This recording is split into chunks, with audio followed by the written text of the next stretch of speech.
Hello and welcome to Moving Iron Podcast, Boots on the Ground number 10. This week's edition of the Moving Iron Podcast is brought to you by Axon Tire, helping dealers move more iron for the past 100 years. For more information, go to axontire.com.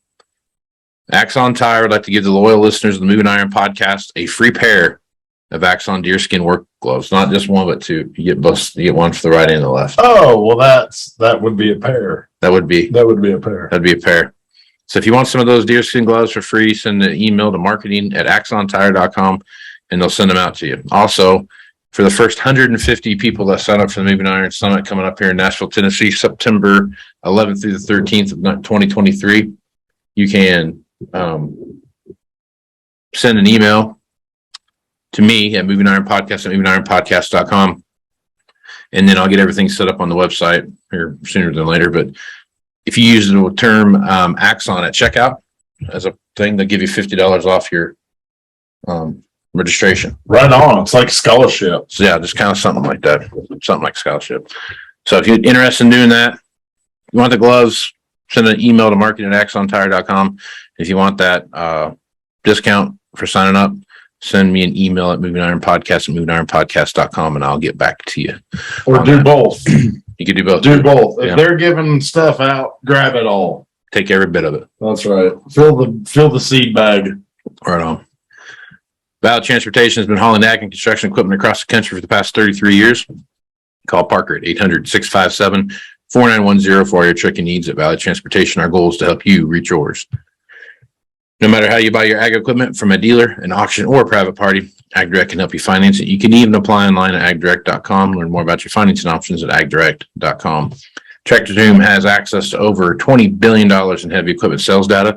Tractor Zoom's Iron Comps is the industry's trusted solution for transparent equipment values and auctionable pricing insights. And this podcast is brought to you by Anvil AppWorks. Their Dealer Connect CRMI app with integrated inventory management is an affordable Salesforce-based solution for your dealership. Create a connected customer experience and transform how you work today. It's pretty good right there. I like that. There you go. It's like that kicker there at the end. Beautiful. All right. Beautiful. So we have got a guest on this week. He's from Ziegler Ag. His name is Ben Freidhoff. I hope I said that right, Ben. Did I butcher your last name? Right on. Great. Thanks, buddy. I strive to do those kind of things. Awesome. But Ben is with Ziegler Ag, like I said, and he is is your title used equipment manager, Ben, or what's your title there at Ziegler? My actual title is used equipment, used ag acquisition and remarketing manager. Look at that. So I guess on your end, it'd probably be similar to what Aaron does there, but I do all the wholesaling out of Ziegler, Okay. as well as manage all of the out of territory sales. So all the tractor hauls calls, website calls, all that stuff comes through me or my team. Yep. Right on. Right on. So Ben, talk about a little bit about yourself, a little bit of your background, how you got to where you're at today. So I've been with Ziegler here for be about 15 years, coming here after the first year. Started off as a territory salesman, covering north central, northeast Iowa. Did that for about 13 years before I moved into this role. Prior to that was a product manager for another company. Graduate out of Iowa State, out of their AST program, but actually been in the used equipment business. I've been in the auction business since I was 13. Went to auction school when I was 15, still carry my auctioneer's license. So that's kind of what all started this roadmap into where I'm at today. But kind of grew up in Iowa here in Wisconsin, actually, and farm kid, and moved into the equipment business. Right on. So talk a little bit about getting your auction license when you're 15. That's, you don't hear that very often. Just something, followed dad around to all the farm sales when I was a kid. Thought it was kind of neat, and I had an opportunity to help out a family friend when I was real young, and got real kind of pulled into it. Decided that was something I want to do. So actually went to auctioneer school, like I said, when I was 15. Worked all the way through high school doing auctions here and there, and just something I enjoyed to do and still do to this day. Not near as much as I'd like to, but we still hit a few every now and then. So That's very cool. Yeah. So auction market, it's a big part of this business, big part of any equipment business. I don't care if you're selling cars and trucks or semis and or tractors and combines. That auction market's a big player. We're seeing some pretty big numbers coming out of the auction market right now. Ben, as you take a look at what's going on in the auction marketplace, what are some of the trend lines you're seeing or you're following right now that are helping you kind of stay ahead of the curve a little bit? Well, I think the auction world's really changed, especially with the advent of the COVID and the Sure. Shutdowns and everything. That auction market, I'd say used to be, we'd call it our wholesale opportunity, but anymore, especially on your low-houred, local one-owner type stuff, retirement auctions, there's some cases where they're setting the market anymore. Right. Oh yeah. And they're getting out there and seeing people that, for lack of a better term, aren't coming to the dealer. Don't know really why, but a lot of opportunity there. So we use them as a judge, and it's a good roadmap of where things are kind of going and trending. But on occasion, I think there's some of that stuff is kind of almost out there, and you get any two guys getting against each other either in person or online. Yeah. You put a time date on an auction, and that's what brings some of your top dollar. It's kind of crazy, but it's a great opportunity. We have a sale every year. We're on our third annual one coming up here, and we've hit pretty much every state in the Union, all of Canada, Mexico, parts of South America, Europe. I had some combines go to China last year, so good opportunity for us to actually use it as a marketing tool, as well as a liquidation tool to some extent, and get rid of some iron that either needs to find a new home, or maybe it isn't our brand and something has good opportunity to sell, and we can get pretty good dollar for it and move it out. So Right. Yep, absolutely. So when you're looking at I guess to talk a little bit about what you're seeing in your area right now. I mean, obviously, inventory is inventory. That's what that looks like. But right now, when you're seeing, we got interest rate situations, we've got just the price of equipment and the premium that we're seeing right there for stuff that's available in inventory. We can talk about that till we're blue in the face, but when you're looking at some of the stuff that we're putting numbers on, that's 6, 9, 12 months out before it comes in, how are you looking at that, and how are you making those decisions? As static as things are, as static as that number is, in a very evolving marketplace, I guess. How are you making those decisions, and what tools are you using to help you do that? Well, it's tough. I mean, obviously nobody has a crystal ball, and everybody's got a different opinion of commodity prices and machinery availability, and when's this going to change. We're looking at the market today, and depending on the age, a lot of your late model stuff that we are looking at, guys got some tax issues probably to take care of, some pretty good farm incomes. A lot of it, you're basing it off the new price and kind of trying to work off a per hour cost, taking into effect some price increases, either known or unknown, which right now can sometimes be like throwing a dart at the wall, but try to do the best you can and steer that ship. As we get now out, I think we looked at a tractor the other day, spring of 24 is when we're going to see it. It's getting to a point where it's a discussion with the buyer, and hey, this is kind of where we think. But at the end of the day, I think we all would agree it's better for both parties. We put a number on it, kind of shake hands, agree, put some stuff on paper, but we're going to set that final price when it hits the yard. And I think as a customer as well, over the last 2 years, as you've seen some of the stuff appreciate in value, it's probably better off for them as well, to put that number together at that point. And so we're trying to build that report with the customer and build that that equipment advisor position is what we always called it. We're not just selling you something. We want to kind of help you steer your decision making. I think that's the way you got to go into some of this stuff, is it's just better for all parties to kind of finalize it when it gets here. And we'll hold the stuff as much as we can, but we've never had the position that 12 months down the road things change, a partner leaves the farm operation or whatever. We're not going to hold the guy's feet to the fire, and we'll try to work through about anything if we can. Right. Right. Yeah. Yep. Now I think that's that time frame that we're looking at now. We were same situation. I mean, we're looking at, putting some of the stuff on there now. It's hard to kind of see where things at. Now, on the flip side of that, I'm sure you guys are gearing up. You got a lot of people that are probably interested in looking at some various things and year end coming in.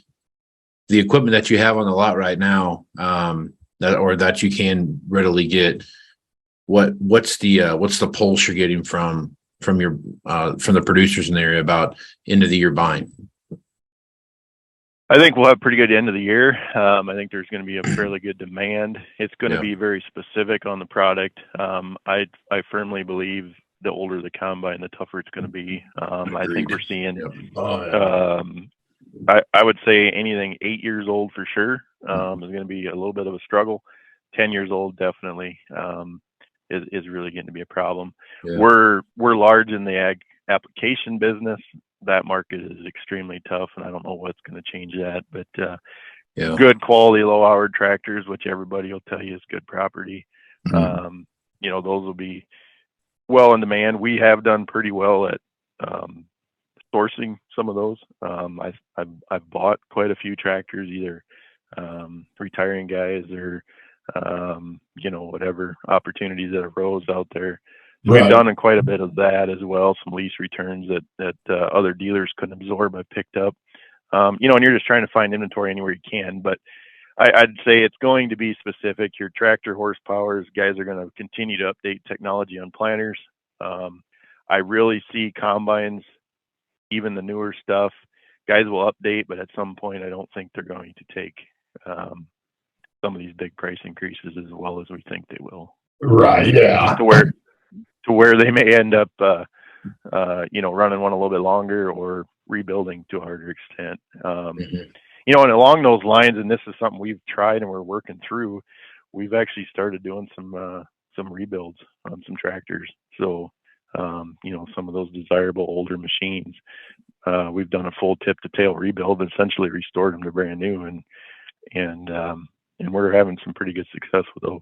So, gotcha. It's almost like you work at a cat dealership.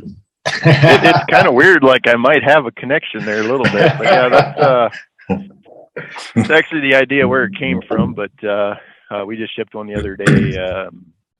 Had 12 or 13,000 hours on it when I brought it in out of a scraper application, and when it left, it was a brand new 15-year-old tractor. So yeah, and I think that you're going to see that.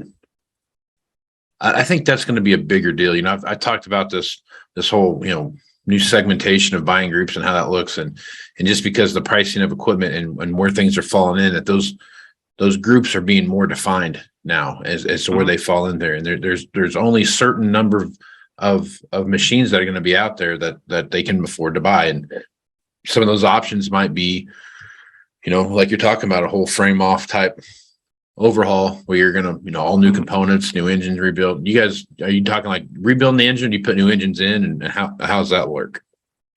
So basically we strip them down to the frame. And then they're a full remanufactured engine done in our own rebuild center, full remanufactured tranny done in our rebuild center. And all new wiring harnesses, paint. About the only thing we're saving is the hard parts, the frames, the blocks, the casings. We are redoing the hoods and some of that stuff just because of availability, paint and body work.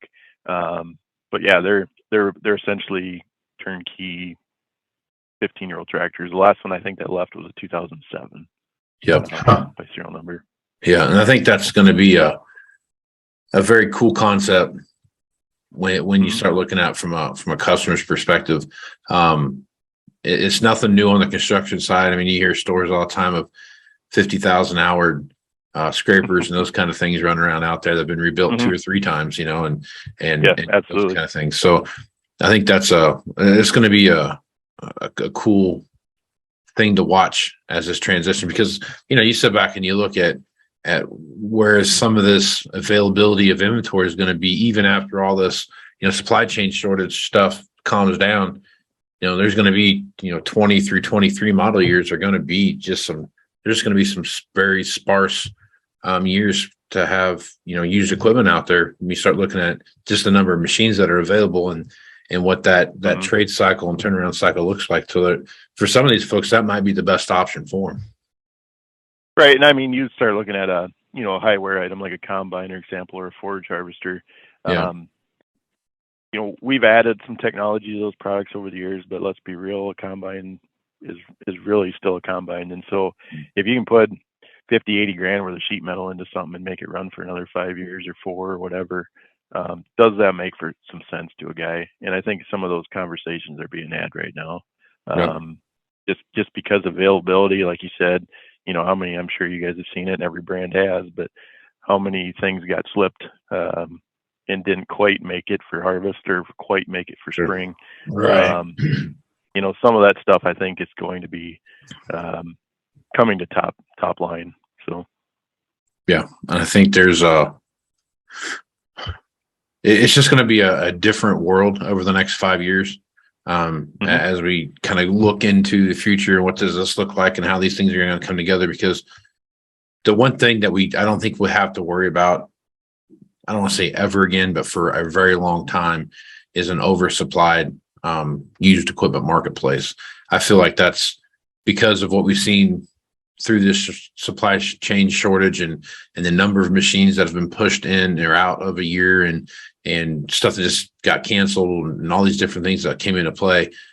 It's going to take a long time to have, a 2012 through 2014 style disaster again when it comes to rebuilding equipment. Because I had a conversation with a guy today about this, and I'd love your feedback on this. But the one thing that about, a 2012, 2013, 2014, that time frame in there were still people that were buying the onesie, twosie, new things. And not that guys aren't doing that now, but it's not nearly as prevalent as it was back then. But you can still get a combine for, $250 to $300,000. Right. You know what I mean? So that makes a big difference in how someone looks at their market. Now, fast forward and you're looking at $450,000 to $550,000 combines, depending on what it is that you're getting. But that's just a different conversation that you're having with folks. And the guy that's still buying the $250,000, $300,000 combine, $350,000 combine back in 12, 13, 14, he's still buying the $250,000 or $300,000, $350,000 combine now, but it's used. Right. So I guess. Well, I think along those lines, I think you're exactly right. And I think you're seeing a lot of guys slip from that A buyer, that guy that bought new, to being a B or C. Right. And I see that continuing because of the cost ability, the cost and the ability to absorb those costs across the acres. And I think while it will be a long time before we get into, a possible scenario where we were in 12, 13, 14, I think there is still the opportunity or the possibility or we need to very much watch out for the possibility of those items, like I said, those 10-year-old plus combines sneaking up on us. Sure. Yeah. And I think the market's still going to dictate to us what they will buy. And if we're not there to watch them, we're going to get caught a little bit. I'd say another, prime example, maybe not near as prevalent, the draper market industry is huge to the point where an auger head is basically scrap iron, right? I mean, nobody's really buying those auger heads. Yeah. And the customer has told us what they want, but they still want the top dollar for one out of the shed. But, you're going to get to a point where those just aren't, what are you going to do with them? Right. Yeah. They're basically direct to export now. You know? Exactly. Yep. They're going in a container and leaving the country. Yep. So that's another, that was one of my next questions I was going to ask. As you look at the way we're kind of structuring our used equipment marketplace right now, there's still a lot of 2012, 13, 14, 15 model stuff out there there's still that bulge out there. That bulge is sell it every day. You know what I mean? It's not going anywhere. It's still there, and you're still seeing it come and go. You start looking at some of the stuff like a 16, 17, 18 model something. When there was still because you think about those production years in there compared to these production years now. And it's almost, I bet it's double. I mean, I don't know this for a fact, but it'd be close to double It's gotta be more. of inventory, More. and easily. I mean, you could easily make Well, that. for instance, like you talking about the bulge is still there. Mhm. In the last 2 weeks, I've sold 4 2012 combines. Yeah. They're still here. Yeah. I don't know if I've sold any of them maybe 3 times now, but I've sold they're here forever. Yeah. Yeah. Ben, when you're looking at that used equipment space where there's still available stuff out there, I see 2 things happen. One is I think the international marketplace is going to, continue to grow. I think you're going to continue to see growth in some of these countries. There's a big push around the world now to kind of become more, more self-reliant and less reliant on other places that have been traditionally strong, suppliers of grain and proteins and those kind of things.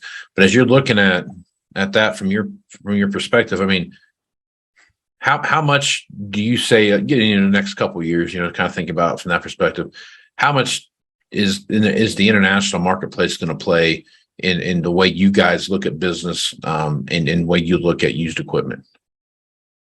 I mean, there's a lot of variables in there. Sure. Obviously Ukraine was a large opportunity for Yeah. a lot of our product, especially the Claas combine and the big flat track, or the two-track tractors. That's obviously changed. It's not been completely cut off, but it's definitely changed. So it's something to look at there. South America for us used to buy some, especially application equipment. That market is almost completely shut off. Have not found much of anything going south for that application. China's really come on board. I was kind of shocked by that, but I think it's going to be more and more, especially of your older stuff, that they're gonna, and they're actually moving into some pretty late model stuff as well. But I think it's going to be more and more of a player.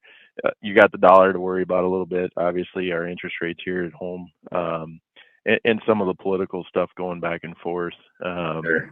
To control that we really don't have any power over, and we just kind of got to steer the ship however the ways take us. But I think they're going to continue to be and become more of a player in some of those markets, especially stuff that we're not moving here. That they're just not going anywhere over here, so we got to find somewhere else to go with them. Right. Yep. Some way, somehow. And that's going to be some way, somehow. Yeah. Yeah. Even from the international side, that's getting to be a bigger and bigger issue that we see happening, because some of the stuff that was kind of that key international buyer spectrum, it's not even, they're looking for stuff that's 2 and 3 years old in some cases. I mean, it's just, they've almost skipped a generation. Right. Exactly. Yeah. And that's kind of throwing a kink into the middle of that. So I guess I've racked my brain about this, and maybe you got a better answer than I do, Ben, but when I'm looking at some of this stuff, like the 12, 13, 14 model stuff, some of that stuff has got so many hours on it now because it was run for so long before, kind of went through those trade cycles that we would normally see. Some of that stuff is getting to the point where you're starting to see 2,000 hour, 2,500 hour combines, 3,000 hour combines. I looked at a 50 series combine the other day. I had I don't remember what I had on it, like 5,500 hours or something like that. I mean, just a ton of hours on these things anymore. And as you're starting to look at those kind of things, what do you do with them? Where do they go? And how do you price them? And I think we've kind of hit that commodity, that point in time where some of those machines have become a commodity. Eventually, my joke becomes reality. What do they weigh? What's it worth? What's it weigh? Yeah, we've had that conversation. Will you remove the tires for me? Exactly. That goes back to get to some of those hours. It's the builder market. Can you find a guy that'll tear it down? And that's where I've been out in kind of tasked with, is some of those machines, you're probably not going to sell as a whole unit. And it's kind of, it's whether it's the best one you ever seen backed out of, the guy's shop and it's clean local one owner, or it's got 1 billion hours on it with a tranny out of it, the difference in value is minimal. Right. And so, some of our older combines, you're talking, 06, 07, some of those older ones, I got a few guys that go right to and see if they're interested off the bat. knowing full well they're probably going for parts. And that's really, that's what they're for. And we've had to have some tough conversations with some customers that, hey, you've got your goodie out of this machine. You need a second bean unit. Might as well keep her around because it's not worth what you think it's worth. Right. So, and you're, yeah. That's a great point with some of these combines. That's going to be pretty damn commonplace. They're just going to hang on to them. Yeah. It's worth a hell of a lot more as a backup or second. Like you said, when it's bean time, run 2 and pick corn with 1. And it's and we've had the conversation with some of the parts availability issues.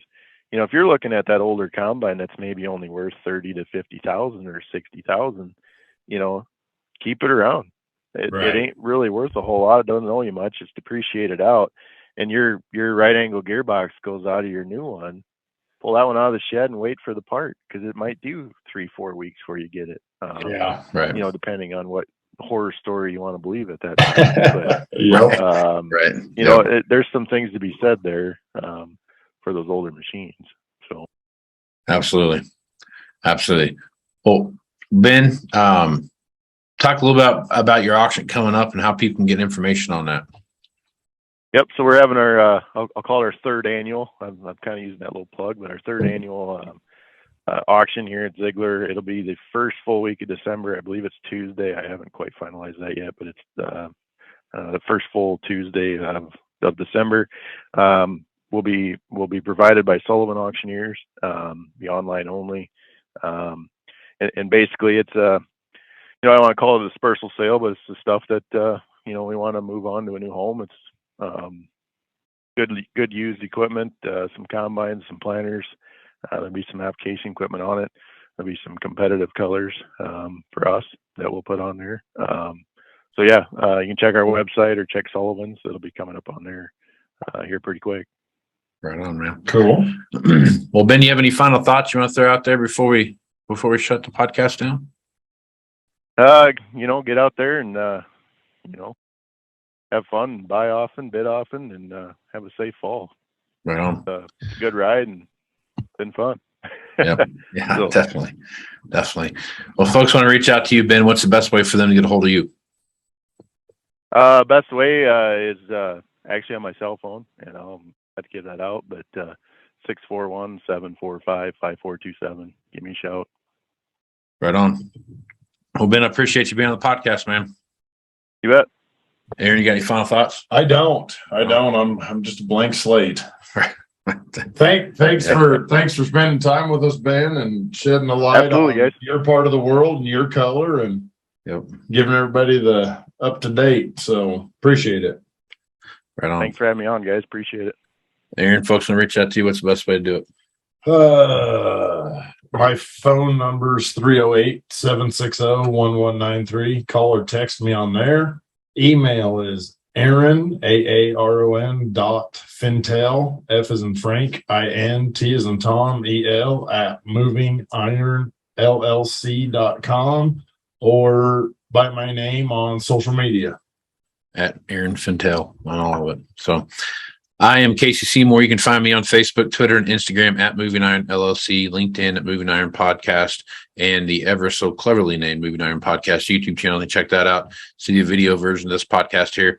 Go to Moving Iron LLC for everything Moving Iron related, like I talked about earlier.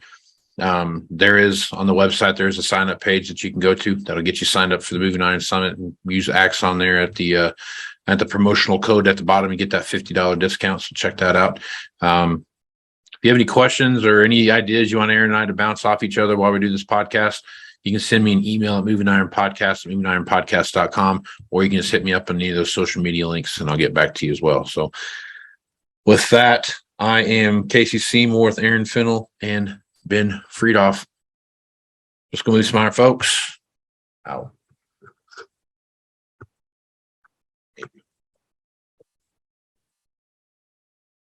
Moving iron in the 21st century.